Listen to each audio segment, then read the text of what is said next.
Channel पर। और आज हम देखेंगे एक रोमांटिक कॉमेडी एनिमे जिसका नाम है रेंट अ गर्लफ्रेंड, यानी कि भाड़े की गर्लफ्रेंड। इसके सीजन 1 में टोटल 12 एपिसोड्स हैं और आज के इस वीडियो में मैं शुरू के 4 एपिसोड्स को एक्सप्लेन करने वाला हूँ। तो चलिए जानते हैं इसकी कहानी को बिना किसी देरी के। दोस्तों, इस सीरीज के पहले एपिसोड में हम देखते हैं कि काजुया नाम का एक लड़का होता है और हाल ही में उसका अपनी गर्लफ्रेंड मामी के साथ ब्रेकअप हो चुका है, जिसकी वजह से वो काफी ज्यादा डिप्रेशन में चला जाता है। गर्लफ्रेंड ना होने की वजह से वो काफी ज्यादा उदास रहने लगता है। बाद में उसे एक रेंट अ गर्लफ्रेंड ऐप के बारे में पता चलता है, जहां से कोई भी इंसान अपनी पसंद से एक लड़की को डेट के लिए बुक कर सकता है, जिसके उसको पैसे देने पड़ेंगे। काजुया इस ऐप का इस्तेमाल करके अपने लिए एक रेंटल गर्लफ्रेंड बुलाता है जिसका नाम है चिजुरू, जो कि बहुत सुंदर थी। दोनों डेट पर काफी अच्छा टाइम स्पेंड करते हैं और डेट के आखिर में चिजुरू काजुया का हाथ भी पकड़ती है। लेकिन घर जाके जब वो रिव्यूज पढ़ता है तो उसे पता चलता है कि चिजुरू अपने सभी कस्टमर्स के साथ यही करती है और वो गुस्से में उसे 1 स्टार रिव्यू देता है। अगले दिन काजुया फिर से चिजुरू को रेंट करता है और डेट के दौरान काफी रूडली पेश आता है। फिर वो चिजुरू के ऊपर चिल्ला भी देता है, लेकिन चिजुरू भी कुछ कम नहीं थी और वो बदले में काजुया को बहुत सुनाती है। अब इसके बाद काजुया को अचानक हॉस्पिटल से फोन आता है कि उसकी दादी की तबीयत बहुत ज्यादा खराब हो चुकी है, जिसके तुरंत बाद काजुया चिजुरू को अपने साथ लेकर उस हॉस्पिटल में चला जाता है, क्योंकि उसका रेंट टाइम अभी बाकी था। चिजुरू को देखते ही काजुया की दादी उससे पूछती है कि तुम्हारे साथ ये इतनी सुंदर लड़की कौन है, जिसके जवाब में काजुया अपनी दादी से झूठ बोल देता है और कहता है कि ये मेरी नई गर्लफ्रेंड है। ये सुनने पर काजुया के मॉम डैड काफी हैरान रह जाते हैं, क्योंकि उन्हें नहीं लगता था कि उनका बेटा इतनी सुंदर लड़की पटा सकता है। लेकिन काजुया की दादी उसके मॉम डैड को डांट कर वहाँ से भगा देती है। अब यहाँ पर काजुया की दादी चिजुरू और काजुया से एक बहुत ही अजीब सवाल पूछती है कि उन दोनों ने अब तक मचाया कि नहीं। चिजुरू दादी को बताती है कि अब तक हम दोनों ने ऐसा कुछ करने का नहीं सोचा है, लेकिन जब भी हम सोचेंगे तो आपसे पूछकर ही करेंगे। दरअसल काजुया की दादी बहुत ही ज्यादा ओपन माइंडेड थी और वो अपनी बाकी बूढ़ी सहेलियों को बुलाने के लिए जाती है ताकि वो उन सबको चिजुरू से मिलवा सके। लेकिन ये सुनकर चिजुरू काफी ज्यादा परेशान हो जाती है, क्योंकि इसी हॉस्पिटल में उसकी दादी भी एडमिट है, जिन्हें ये नहीं पता कि चिजुरू रेंटल गर्लफ्रेंड का काम करती है। वो दोनों अब उनसे छिपने के लिए बगल वाले एक बेड पर लेट जाते हैं और खुद को कंबल से छुपा लेते हैं। अब काजुया और चिजुरू काफी ज्यादा खराब हालत में आ चुके थे, जिससे काजुया थोड़ा सा आउट ऑफ कंट्रोल होने लगता है कि तभी चिजुरू काजुया के प्राइवेट पार्ट पर लात मार के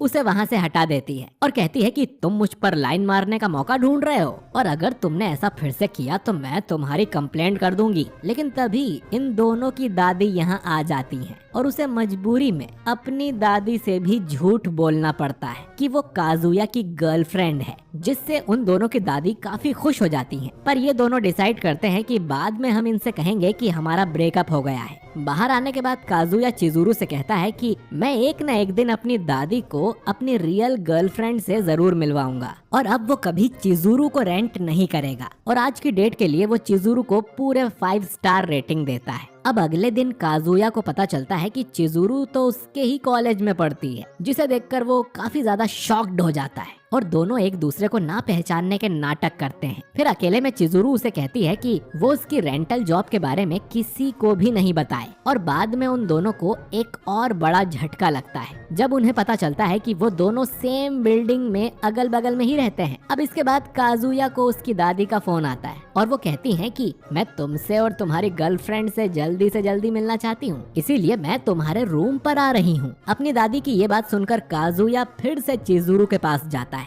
और उससे कहता है कि प्लीज आधे घंटे के लिए मेरी गर्लफ्रेंड बन जाओ, क्योंकि मेरी दादी मुझसे मिलने के लिए आ रही है। काजुया चिजुरू को मनाने की बहुत ज्यादा कोशिश करता है, लेकिन चिजुरू उसकी एक नहीं सुनती। अब कुछ ही देर में काजुया की दादी उसके रूम पर आ जाती है और वो चिजुरू से मिलने की जिद करती है और उनके रूम की आवाज चिजुरू के रूम में पहुंच रही थी। इसी वजह से उसे सब सुनाई दे रहा था और वो अचानक काजुया के रूम पर पहुंच जाती है। चिजुरू को देखकर काजुया की दादी काफी ज्यादा खुश हो जाती है और वहाँ से चली जाती है। इसके बाद चिजुरू डील करती है कि काजुया अब उसे सिर्फ तब ही रेंट कर सकता है जब उन्हें उसकी दादी से मिलना हो और वो ऐप के अलावा और कहीं एक दूसरे से बात नहीं करेंगे। इसके कुछ दिन बाद जब ये दोनों काजुया की दादी से मिलकर लौट रहे थे, तभी वहाँ पर काजुया के दोनों दोस्त शुन और कीबे आ जाते हैं, जो उसका मजाक उड़ाने लगते हैं कि कि ये लड़की जरूर काजुया की कोई बहन होगी। यहाँ पर काजुया अपने दोस्तों से भी झूठ बोल देता है कि ये उसकी गर्लफ्रेंड है, जिसे सुनकर काजुया के दोस्त काफी ज्यादा हैरान हो जाते हैं और उनके पैरों तले जमीन खिसक जाती है कि उनके दोस्त की कभी इतनी सुंदर गर्लफ्रेंड भी बन सकती है। वो उससे अकेले में पूछते हैं कि उसने चिजुरू के साथ अब तक मचाया कि नहीं, लेकिन काजुया उन्हें मना कर देता है। इसके बाद काजुया के वो दोस्त चिजुरू और काजुया को अपने साथ एक पार्टी में लेकर जाते हैं, लेकिन यहाँ काजुया की एक्स गर्लफ्रेंड मामी भी मौजूद थी। काजुया चिजुरू को अपने सभी दोस्तों से मिलवा देता है और कहता है कि ये मेरी नई गर्लफ्रेंड है, जिसे सुनकर मामी बहुत ही ज्यादा जलन फील करने लगती है और वो बातों ही बातों में चिजुरू के सामने काजुया की काफी ज्यादा बेइज्जती करने लगती है कि वो कितना बड़ा लूजर है, जिसे सुनकर चिजुरू उसके लिए खड़ी होती है। लेकिन काजुया चिजुरू को चुप करा देता है कि वो असल में लूजर ही है। ये सुन चिजुरू यहाँ से चली जाती है। पार्टी के बाद मामी काजुया से मिलती है और उससे माफी मांगती है। वो उसे अपने घर चलने के लिए भी इनवाइट करती है। ये सुन काजुया के मन में लड्डू फूटने लगते हैं, लेकिन तभी मामी का कॉल आता है और उसे पता चलता है कि उसका भाई आज घर पर ही है, जिसकी वजह से वो काजुया को अपने घर पर नहीं ले जा सकती। फिर मामी जब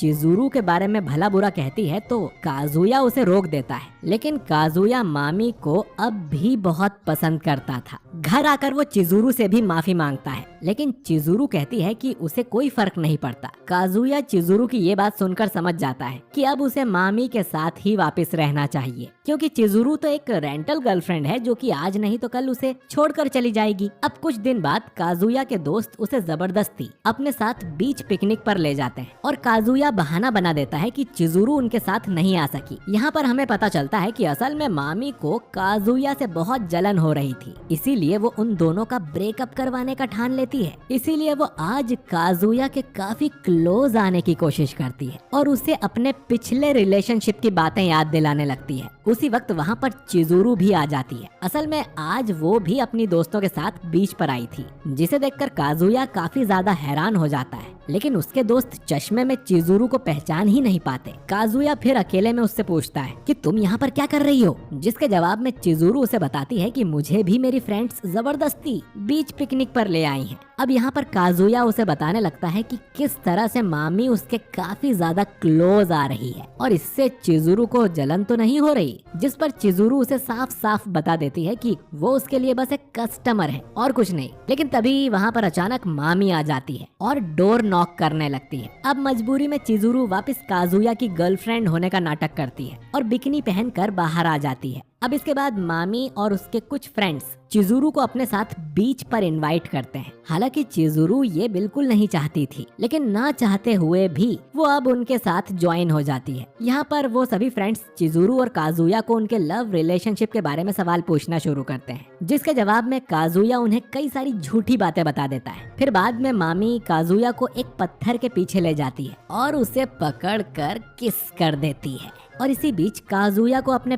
पास्ट की बातें याद आने लगती है, जब वो पहली बार मामी से मिला था और कैसे वो उसकी गर्लफ्रेंड बनी थी। मामी अचानक किस करते करते काजुया से दूर हट जाती है और उसे कहती है कि मुझे माफ कर दो, मैं खुद पर काबू नहीं रख पाई। अब तो काजुया समझ गया था कि मामी भी उससे प्यार करती है। वो फिर से अपने दोस्तों के पास आ जाता है और सबको बता देता है कि मेरा और चिजुरू का जल्दी ही ब्रेकअप होने वाला है, जिसे सुनकर उसके दोस्त काफी ज्यादा हैरान हो जाते हैं। काजुया का बेस्ट फ्रेंड कीबे बहुत ज्यादा गुस्सा हो जाता है और वो काजुया को थप्पड़ मार देता है, ये कहते हुए कि तुम्हें चिजुरू जैसी इतनी अच्छी गर्लफ्रेंड मिली जो तुम्हारा इतना ख्याल रखती है, लेकिन तुम फिर भी उसका दिल तोड़ रहे हो। दोनों एक दूसरे को मारने लगते हैं। कीबे इस बात का सारा ब्लेम मामी पर डाल देता है और कहता है कि तुम काजुया और चिजुरू के रिलेशनशिप के बीच में आकर सब कुछ खराब कर रही हो। अब उसके बीच काजुया वहाँ से निकल जाता है और वो चिजुरू से माफी मांगता है, जहाँ पर चिजुरू उससे कहती है कि तुम्हें माफी मांगने की कोई जरूरत नहीं है, बल्कि अच्छा हुआ तुमने सबको बता दिया कि हम दोनों ब्रेकअप करने वाले हैं। अब उसे काजुया की गर्लफ्रेंड होने का नाटक नहीं करना पड़ेगा। इसके बाद कीबे चिजुरू से कुछ बात करने उसे बीच पर ले जाता है। कीबे चिजुरू को बताने लगता है कि काजुया बहुत ही ज्यादा अजीब किस्म का इंसान है, जिसे लड़कियों से बात करना ही नहीं आता, लेकिन वो दिल का बहुत ज्यादा अच्छा है और वो सबका ख्याल रखना जानता है। और इसके बाद वो चिजुरू को फेरी ट्रिप के 2 टिकट भी देता है और कहता है कि आज शाम तुम दोनों इस बोट ट्रिप पर जाओ, ताकि तुम आराम से सोच पाओ कि तुम दोनों को आगे ब्रेकअप करना है या नहीं। दूसरी तरफ काजुया, जो कि छुपकर ये सारी बातें सुन रहा था, वो काफी ज्यादा इमोशनल हो जाता है और तभी वहाँ पर उसके पीछे एक कुत्ता आकर जोर से भौंकने लगता है, जिसकी वजह से वो झाड़ियों से बाहर निकल जाता है। ना चाहते हुए भी चिजुरू और काजुया वो बोट टिकट्स ले लेते हैं, क्योंकि चिजुरू कीबे जैसे अच्छे दोस्त का दिल नहीं तोड़ना चाहती थी, लेकिन ये उनकी आखिरी मुलाकात होगी और फिर ये कभी नहीं मिलेंगे। इसके बाद दोनों उस फेरी बोट पर चले जाते हैं, जहाँ पर चिजुरू की तबीयत काफी ज्यादा खराब लग रही थी। इसी बीच अब काजुया को मामी का कॉल आ जाता है और वो उसे होटल के पूल में मिलने के लिए बुलाती है, जहाँ वो बिल्कुल अकेली है। जब वो दोनों ये बातें कर ही रहे होते हैं कि तभी चिजुरू की तबीयत और ज्यादा खराब हो जाती है और वो बोट से नीचे गिर जाती है। सभी लोग वहाँ पर इकट्ठा हो जाते हैं और चिल्लाने लगते हैं कि एक लंबे बाल वाली लड़की अचानक बोट से पानी में गिर गई है। काजुया तुरंत समझ जाता है कि ये जरूर चिजुरू ही होगी और बिना कुछ सोचे समझे वो चिजुरू को बचाने के लिए पानी में कूद जाता है और 4th एपिसोड यहीं पर खत्म हो जाता है। तो दोस्तों, क्या काजुया चिजुरू की जान बचा पाएगा? क्या वो वापस मामी को अपनी गर्लफ्रेंड बना लेगा? इन दोनों की इस लव स्टोरी में आगे कितने मोड़ आएंगे, ये तो हमें अगले वीडियो में ही पता चलेगा। तो उसे मिस ना करने के एनीमे कैसा लगा कमेंट करके जरूर बताइए और वीडियो को लाइक और शेयर करना बिल्कुल मत भूलिएगा। मिलते हैं आपसे अगले वीडियो में। शुक्रिया।